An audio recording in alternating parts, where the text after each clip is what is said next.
in relation to Hamas, we recognise that they are prescribed, and we recognise that there's been no democracy in Gaza for a number of years. But there's no doubt that what has happened since the 7th of October, absolutely Israel had the right to defend itself, and those hostages need to be got out. But there's absolutely no doubt that the devastation that we have seen in Gaza, as well as some of the actions in the West Bank and those issues there, mean that has been in some ways a rallying cry for Hamas. So, how do these conflicts end? They end through these negotiations.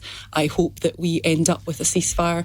I'm usually quite an optimistic person, but I think until we have that confirmation, we cannot guarantee anything. That does feel like this is the closest we have been to since this conflict began.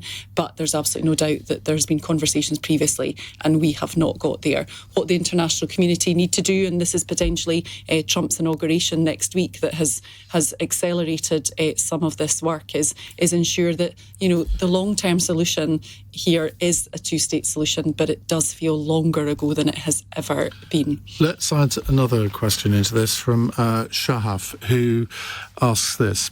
Israel's former National Security Minister, Itamar Ben-Gvir, tweeted today to admit that he used his political influence to block hostage deals for over a year, effectively condemning the hostages and thousands of Gazans to death.